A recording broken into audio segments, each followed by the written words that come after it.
Hey guys, it's Peter, and welcome to my channel, Peterisms, where I tell stories of my life and just little things I've learned as I've grown into the person that I am today. And I haven't been sitting in this chair filming a Peterisms video since I left for Florida, and I am so happy to be back. Well, I'm not happy to be back. It was so much fun being on the beach and spending time with my husband and taking naps and going out to eat at some fantastic places, and we just had such a great time. But anyway, so I am back with Melody Beatty. It's time for me to spend some time with Melody Beatty, and I did miss you guys though, and I thought at the last minute about packing like a meditation book and filming a meditation video down there every day, but I was like, okay, I don't want to go over the limit with my bag on the plane, so I didn't do that. And I could have looked him up on the phone and stuff like that, but you know, I think this is a time for me just to enjoy my vacation, whatever. And in fact, I didn't even vlog like every day. There was like 3 or 4 days that I took off from vlogging, but I'm back. I'm back, and I'm going to try to film videos on this channel, I think most days during the week, at least like 4 or 5 days out of the week. I'm going to try to film over here. So, all right, if there are certain topics that you guys would like me to cover, recovery, whatever, anything, put it in the comment section below, and I might do a dedicated video just talking about that. So, all right, let's get into today's video. Let me look into, see what, you guys, it's April 3rd. Can you believe we're already in April? Okay, let me see this one says, from The Journey to the Heart, value your connection to creativity. And the language of letting go says, let's see, hold on a second, April 3rd, acceptance. Ooh, I like that. Ooh, it's a long one. Let's talk about this one. Okay, acceptance, April 3rd. Surrender to the moment. Write it out and through for all it's worth. Throw yourself into it. Stop resisting. So much of our anguish is created when we are in resistance. So much relief, release, and change are possible when we accept.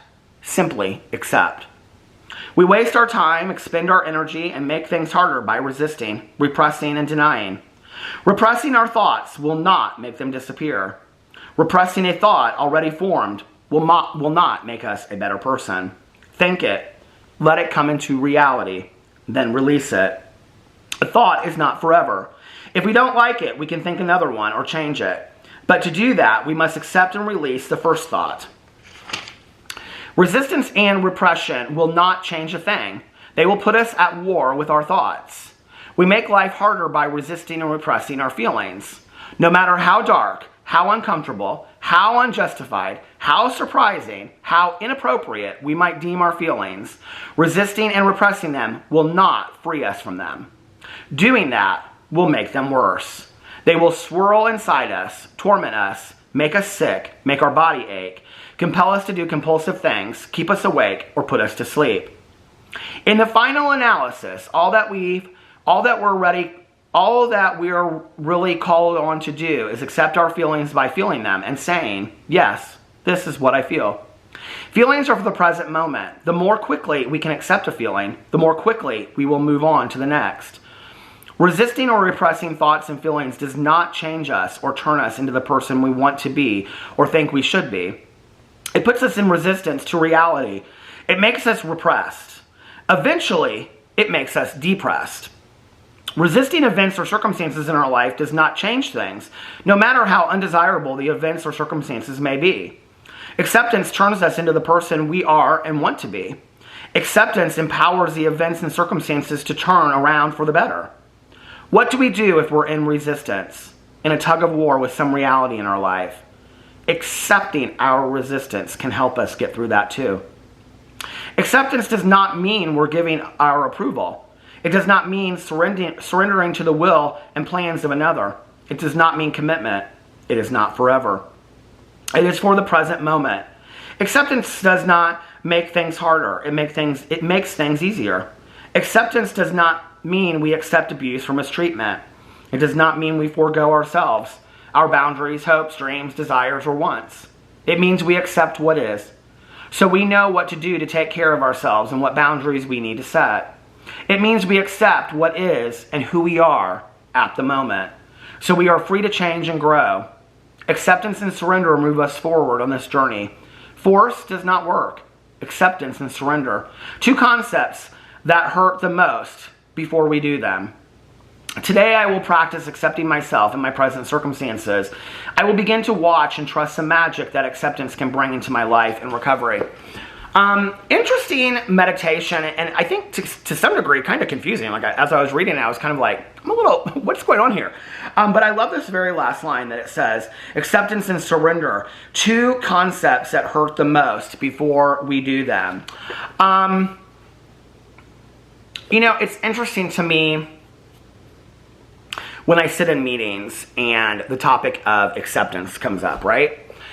Because one of the things that I have learned about acceptance through the years is whether it's acceptance of a feeling that I have about a situation, or acceptance of a situation that's happened in my life, or acceptance of, you know, whatever, like whether it was my mother's death or the ending of a relationship, or, you know, and it can be good things too, right? But it's always interesting to me, like I said, when that topic comes up, because what I have learned over time is, what's the alternative? You know? What's the alternative to acceptance? Resistance. And when I am in a state of resistance, and I say, no, I'm not going to be okay with that. Like, you know, when you go through like a breakup or something, right? Like the resistance is looking on their Facebook, looking on their Instagram, constantly, you know, like, you know, stalking all of their social media accounts to see if they've moved on, which, let's just be for real, is not healthy for you, you know, at all. I always tell people, like, the healthiest thing that you can do is block them on all your accounts and move on, you know. Well, I need to know their family. No, you don't. They're not part of your life anymore. Well, yes, they will be, and blah, blah, blah. And I'm not, if you have kids, it's a completely different story. But, you know, and really, if you were honest with yourself, what it is that you're hanging on because you can't let go. That's the resistance, right? Instead of accepting that the relationship is over and allowing yourself to move on. I don't know who I'm speaking to today, but all of a sudden I just had this feeling. I was like, I'm speaking to like one person out there today. But instead of allowing yourself to accept the relationship is over and to move on and to put one foot in front of the other, and it's painful as hell. It is absolutely painful as hell. But one of these days, you'll move through it, you know? You might meet somebody else. You might not. You know, I can remember between my first and second boyfriend, when I was have been sober, my mom and I, sitting right here in this living room, we were having a conversation, and I said something to her. I said, I just don't feel like I'm ever going to meet anybody again. And my mom said to me, she said, you know, you're not promised a partner in life. None of us are, you know. And she said, you know, I had a husband and I was married and I have a beautiful son. But she said, you know, she said, and I feel very blessed for that. And sure, I would love to meet a companion or a partner, but nobody's promised that. There are a lot of people that never even get that chance once, you know, that don't even meet one person, let alone have it several times in their life. So it's not something that's promised to you. And I think that's where the resistance comes from, you know. I also love that it talks in here a lot about feelings. And one of the things that I've learned over the years in recovery is that feelings are not facts. And so it's really important that I don't make decisions in my life based on feelings. Because when I do, and I'm like, oh, I'm feeling this way, or oh, I'm feeling that way, or whatever, but if I make decisions based on feelings of how I'm hurting or whatever's going on with me, I'm probably not going to make the right decision. I'm not, you know? And sometimes it's important for me to sit on that for a little while, that feeling, and be like, okay, let's see if it changes. Because over time, have you ever felt a certain way and then like, I mean, I think everybody can say yes to this question. Have you ever felt a certain way about a situation? Pick any situation, okay? And a month down the road, 6 years down the road, 16 years down the road, you feel completely different about that situation. But you made a decision based on how you felt at that time. But 6 months or 6 years down the road or 16 years down the road, if you had to make the same decision, you would make a completely different decision because you feel completely different about it, right? So feelings change. Feelings are not facts. They are not like, you know, cemented into the ground. And so you have to remember that. And you have to remember not to make decisions based on feelings. It's important to have, you know, a support system around you, or, you know, somebody professional that you go talk to. or like in recovery, like a sponsor that you process feelings with. You know, my sponsor constantly is reminding me, Peter, feelings aren't facts. You know, I know that you feel really strongly about this. I know you're very passionate about what's going on right now, right? But let's circle back in a week and see how you feel, you know? One of the things that my sponsor always says to me is like when I'm having like some absolutely like just off the wall feeling like at 10 o'clock at night, she's like, pray on it and then wait and see how you feel in the morning. Because typically, you know, with the light of day, things feel differently. And if I act on something at 10 o'clock, that's why we talk about restraint of pen and tongue, you know? And I was not good at that for years. I'd be like, on my phone, I'd be like, let me tell you something, you know, or I dial, let me tell you something. I don't do that anymore, you know? If I'm feeling that strongly about something, I take a deep breath because I've learned that being reactionary to something does not help anything. I'd rather be responsive. Responding is taking in the situation that's happened or your feelings, evaluating them, and then responding to it. Reacting to it is like something happens, you happen back, right? I don't want to be that way. I was that way for a very long time. Somebody'd spout off at me, I'd spout off at them. You know, it's like, it's the fights you see on TikTok and stuff like that. I don't want to be that person.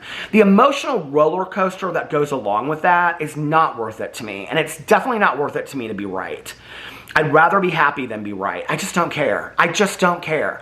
And if somebody's need to be right is that much greater than mine, and I'm going to get in this back and forth with them, let them have it. They can have it. I don't need to be right. I don't need to be right, you know?